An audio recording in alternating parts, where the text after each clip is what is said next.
ಬಿಸಿ ಅನ್ನಕ್ಕೆ ಒಂದೇ ಒಂದು ಚಮಚ ತುಪ್ಪ, ಉಪ್ಪು, ಹುಳಿ, ಖಾರ, ಸಿಹಿ ಇರೋ ಈ ಅದ್ಭುತವಾದ ಪುಡಿ ಒಂದು 2 ಹಪ್ಳ ಸೈಡಲ್ಲಿದ್ದರೆ ಸ್ವರ್ಗಕ್ಕೆ ಮೂರೇ ಏನು. ಸೂಪರಾಗಿ ಎಕ್ಸಲೆಂಟ್ ಆಗಿರೋ ಸ್ವಾದ ಕೊಡುವಂಥ ಪುಡಿನ ಇವತ್ತಿನ ವೀಡಿಯೋಲಿ ನಾನು ಶೇರ್ ಮಾಡ್ತಾಯಿದ್ದೀನಿ. Welcome to Hema Nagaraj vlogs. ನಾನು ಹೇಮಾ. ನಾವು ಬ್ಯಾಚುಲರ್ಸು, ನಾವು ವರ್ಕಿಂಗ್ ವುಮೆನ್ಸು, ನಮಗೆ ಟೈಮ್ ಇಲ್ಲ ಮಾಡೋದಕ್ಕೆ, ಎಲ್ಲ ಕೆಟ್ಟೋಗಿದೆ ಜ್ವರ ಬಂದು, ಮತ್ತು ಮನೇಲಿ ಯಾವ ತರಕಾರಿನೂ ಇಲ್ಲ ಅನ್ನೋರಿಗೆ ಇವತ್ತು ಒಂದು ಆಲ್ ಇನ್ ಒನ್ ಪುಡಿ ತಂದಿದ್ದೀನಿ. ತುಂಬ ಸಿಂಪಲ್ಲು. ಅದು ಯಾವ ರೀತಿ ಮಾಡೋದು ಅಂತ ಹೇಳ್ತೀನಿ. ಇಲ್ಲಿ 1 ಕಪ್ಪಷ್ಟು ಬ್ಯಾಡಗಿ ಮತ್ತು ಗುಂಟೂರು ಮೆಣಸಿನ್ಕಾಯಿ ತೊಗೊಳ್ಳಿ. ಅಷ್ಟೇ ಪ್ರಮಾಣದ ಧನಿಯಾಕಾಳು, ಅಷ್ಟೇ ಪ್ರಮಾಣದ ಕೊಬ್ಬರಿ, ಅಷ್ಟೇ ಪ್ರಮಾಣದ ಜೀರಿಗೆ, ಎಲ್ಲ ಒಂದೊಂದು ಕಪ್ ಇರಬೇಕು.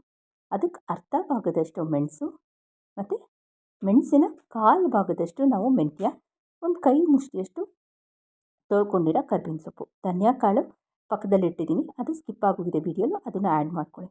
ಈಗ ಒಂದು ನಾನ್ ಸ್ಟಿಕ್ ಕಡಾಯಿಗೆ ನಾನು ಜೀರಿಗೆ ಎಲ್ಲ ಒಂದೊಂದೇ ಹುರ್ಕೊಂಡು ಬರೋಣ ಲೋ ಫ್ಲೇಮಲ್ಲಿ. ನಾನು ನಾನ್ ಸ್ಟಿಕ್ ಕಡಾಯಿ ತೊಗೊಂಡಿದ್ದೀನಿ. ಒಂದು 2 ಚಮಚ ಎಣ್ಣೆ ಹಾಕ್ಕೊಂಡು ಫಸ್ಟು ಮೆಂತ್ಯ ಮತ್ತು ಮೆಣಸು ಹಾಕ್ಕೊಂಡು ಲೋ ಫ್ಲೇಮಲ್ಲಿ ಹುರ್ಕೊಳ್ತಾ ಇದ್ದೀನಿ. ಮನೇಲಿ ಯಾವುದೇ ತರಕಾರಿ ಇಲ್ಲ ಒಂದು ಸಮಯದಲ್ಲಿ, ಅವಾಗ ಏನು ಮಾಡೋದು ಅಂದರೆ ನಾವು ರುಚಿಯಾಗಿ ತಿನ್ನಬೇಕು. ಆ ಟೈಮಲ್ಲಿ ಈ ಥರ ಪುಡಿ ಮಾಡಿಟ್ಕೊಳ್ಳಿ. 2-3 ತಿಂಗಳಾದರೂ ಕೆಡಲ್ಲ. ಅಬ್ಬಬ್ಬಾ ಅಂದರೆ ಇದು ನೀವು ಫ್ರೀಝರಲ್ಲಿ ಅಥವಾ ಫ್ರಿಜ್ಜಲ್ಲಿ ಇಡ್ಬೋದು 2 ತಿಂಗಳಾದಮೇಲೆ. ಅಲ್ಲಿವರೆಗೂ ಹೊರಗಡೆ ಇಟ್ಟರೆ ತುಂಬ ಚೆನ್ನಾಗಿರುತ್ತೆ. ಇದಕ್ಕೆ 1 ಚಮಚ ತುಪ್ಪ ಹಾಕ್ಕೊಂಡು ತಿಂತಾಯಿದ್ರೆ ಸೈಡಲ್ಲಿ ಒಂದು ಹಪ್ಪಳನೋ ಸಂಡಿಗೆನೋ ಇಟ್ಕೊಂಡು ತುಂಬ ಚೆನ್ನಾಗಿರುತ್ತೆ. ಒಳ್ಳೆ ಆ್ಯಪ್ಟ್ ಅಂತ ಹೇಳ್ತೀನಿ. ಬಾಕ್ಸ್ಗೂ ಕಟ್ಕೊಂಡು ಹೋಗ್ಬೋದು ಇದನ್ನು. ಸೊ ಈಗ ನಾನು ಮೆಂತ್ಯ, ಮೆಣಸು ಮತ್ತು ಜೀರಿಗೆ ಹಾಕ್ಕೊಂಡು ಚೆನ್ನಾಗಿ ಹುರ್ಕೊಳ್ತಾ ಇದ್ದೀನಿ. ಜೀರಿಗೆ ಘಮ ನಮಗೆ ತಾಗಬೇಕು, ಅಲ್ಲಿವರೆಗೂ ಹುರ್ಕೊಳ್ಳೋಣ. ಮೆಣಸಿನ್ಕಾಯಿ, ಕೊಬ್ಬರಿ ಎಲ್ಲ ಹಾಕ್ಕೊಂಡು ಚೆನ್ನಾಗಿ ಫ್ರೈ ಮಾಡಿಕೊಂಡು ನೋಡಿ, ಧನಿಯಾಕಾಳನ್ನ ಹುರಿದಿರೋದು ಸ್ಕಿಪ್ ಆಗೋಗಿದೆ, ಅದನ್ನು ಆ್ಯಡ್ ಮಾಡ್ಕೊಳ್ಳಿ. ಈ ಥರ ಮಿಕ್ಸಿಲಿ ಚೆನ್ನಾಗಿ ಪೌಡ್ರ್ ಮಾಡ್ಕೊಳ್ಳೋಣ. ನೈಸ್ ಪೌಡ್ರ್ ಅಂತಾರಲ್ಲ, ಪೌಡ್ರ್ ಮಾಡ್ಕೊಳ್ಳೋಣ. ಇಲ್ಲಿ ಇನ್ನೊಂದು ಟಿಪ್ ಏನು ಅಂತಂದರೆ, ನಾವು ಮಿಷಿನ್ಗೆಲ್ಲ ಕೊಟ್ಟಾಗ ನಮಗೆ ಒಳ್ಳೆ ಫೈನ್ ಪೌಡ್ರ್ ಬರುತ್ತೆ. ನಾವು ಮನೇಲೇ ಮಾಡಬೇಕಾದ್ರೆ ಇದನ್ನೆಲ್ಲ ಸ್ವಲ್ಪ ತುಂಡು ಮಾಡಿ ಹಾಕಿದ್ರೆ ನಮಗೆ ಒಳ್ಳೆ ಟೆಕ್ಸ್ಚರ್ ಆಗಿರೋ ಪೌಡ್ರ್ ಸಿಗುತ್ತೆ. ಈ ಕಡೆ ನಾನು ಇಲ್ಲೊಂದು 2-3 ಚಮಚ ಎಣ್ಣೆ ಹಾಕ್ಕೊಂಡು ಒಂದು ಬಟ್ಲಷ್ಟು ಹುಣಸೆ ಗೊಜ್ಜನ್ನ ಎಣ್ಣೆಯಲ್ಲಿ ಚೆನ್ನಾಗಿ ಮಿಕ್ಸ್ ಮಾಡಿದ್ದೀನಿ. ಅಂದರೆ ಹುಣಸೆ ಗೊಜ್ಜು ಮತ್ತು ಎಣ್ಣೆ ಒಂದಕ್ಕೊಂದು ಚೆನ್ನಾಗಿ ಬೆರಿಬೇಕು. ಅದೇ ಸ್ಟೇಜಲ್ಲಿ 1/4 ಕಪ್ಪಷ್ಟು ನಾನಿಲ್ಲಿ ಪುಡಿ ಬೆಲ್ಲ ಹಾಕ್ಕೊಳ್ತಾ ಇದ್ದೀನಿ. 1/4 ಕಪ್ಪು ಪುಡಿ ಬೆಲ್ಲ ಹಾಕ್ಕೊಂಡು ಹುಣಸೆ ಗೊಜ್ಜು, ಎಣ್ಣೆ ಮತ್ತು ಬೆಲ್ಲ ಒಂದಕ್ಕೊಂದು ಬೆರೆತು ನಮಗೆ ಒಂದು ಗಟ್ಟಿ, ಇವಾಗ ಟೊಮೆಟೊ ಗೊಜ್ಜೆಲ್ಲ ಮಾಡಿದ್ರೆ ಒಳ್ಳೆ ಗಟ್ಟಿ ತಿಕ್ನೆಸ್ ಬರುತ್ತಲ್ಲ, ಆ ಥರ ತಿಕ್ನೆಸ್ ಬರಬೇಕು ನಮಗೆ. ಸೊ ಇದನ್ನು ಎಷ್ಟು ಚೆನ್ನಾಗಿ ಹುರಿತೀರೋ ನಮಗೆ ಈ ಗೊಜ್ಜು ಅಷ್ಟು ಚೆನ್ನಾಗಿ ರೆಡಿ ಆಗುತ್ತೆ. ಪ್ಲಸ್ ಇದು ಏನಂತೀವಿ, ಇದಕ್ಕೆ ಶೆಲ್ಫ್ ಲೈಫು ತುಂಬ ಇರುತ್ತೆ. ಸೊ ನಾವು ಉಪ್ಪಿನಕಾಯಿ ಎಲ್ಲ ಮಾಡಬೇಕಾದ್ರೆ ಉಪ್ಪು ಎಣ್ಣೆ ಬೆರೆಸ್ತೀವಲ್ಲ, ಖಾರ ಎಲ್ಲ, ಅದೇ ಸೀಕ್ರೆಟ್ನ ನಾವು ಇಲ್ಲಿ ಫಾಲೋ ಮಾಡಬೇಕಾಗತ್ತೆ. ಇದು ಎಷ್ಟು ಚೆನ್ನಾಗಿ ಬೆರೆಸ್ತೀವೋ, ಎಷ್ಟು ಚೆನ್ನಾಗಿ ಹುರಿತೀವೋ ಹಂಗಂತ ನಾವು ಹೈ ಫ್ಲೇಮ್ ಇಟ್ಟು ಮಾಡಿದ್ರೆ ಸೀದೋಗುತ್ತೆ. ಆಮೇಲೆ ಇದು ಹಳೆ ಹುಣಸೆ ಹಣ್ಣು, ಸೊ ಕಲರ್ ಈ ಥರ ಬರುತ್ತೆ. ಸೊ ಆದಷ್ಟು ಹಳೆ ಹುಣಸೆನೇ ತೊಗೊಳ್ಳಿ, ಓಕೆನಾ. ಅದು ಎಕ್ಸಲೆಂಟ್ ಟೇಸ್ಟ್ ಇದೆ, ಒಳ್ಳೆ ಸ್ವಾದನೂ ಬರುತ್ತೆ ಮತ್ತು ಸ್ವಲ್ಪ ದಿನ ಬಾಳಿಕೆನೂ ಬರುತ್ತೆ ನಾವು ಮಾಡ್ತಿರೋ ಗೊಜ್ಜು ಅಕಸ್ಮಾತ್ ಇಟ್ಟರೆ.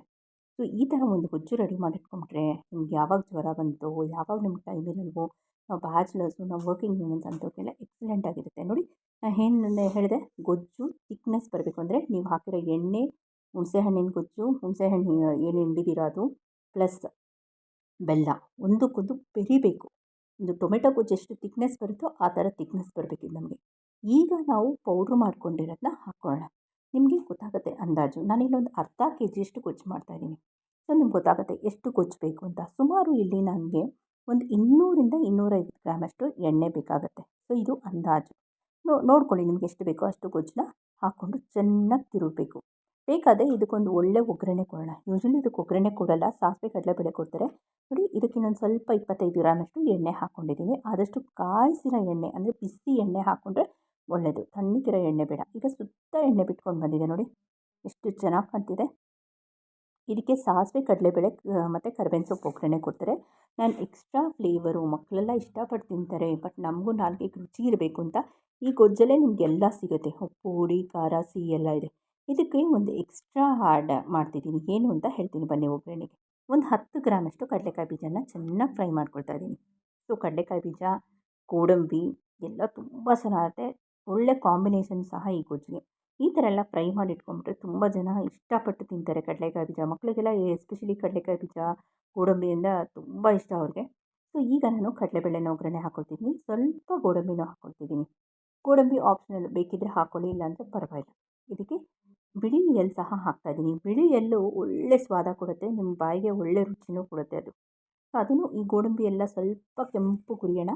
ಆಗ ಈಗ ನಾವು ಎಳ್ಳನ್ನ ಹಾಕ್ಕೊಳ್ತಾ ಇದ್ದೀನಿ. ಒಂದು 5 ಗ್ರಾಮಷ್ಟು ಎಳ್ಳು, ಒಂದು 15 ಗ್ರಾಮಷ್ಟು ಹಿಂಗೆ ಹಾಕ್ಕೊಳ್ತಾ ಇದ್ದೀನಿ. ಹಿಂಗೆ ಎಷ್ಟು ಹಾಕಿದ್ರೂ ರುಚಿ ಜಾಸ್ತಿ. ಒಂದು ಚಮಚದಷ್ಟು ಸಾಸಿವೆ ಹಾಕ್ಕೊಂಡು ಚೆನ್ನಾಗಿ ಸಿಡಿಸ್ಕೊಳ್ತಿದ್ದೀನಿ. ಸೊ ಒಂದು ಇಂಪಾರ್ಟೆಂಟ್ ಟಿಪ್ ಏನು ಅಂದರೆ, ಈ ಒಗ್ಗರಣೆ ನಾವು ಏನು ಮಾಡ್ತಿದ್ದೀವಿ ಅದೆಲ್ಲೂ ಸೀದೋಗಬಾರ್ದು.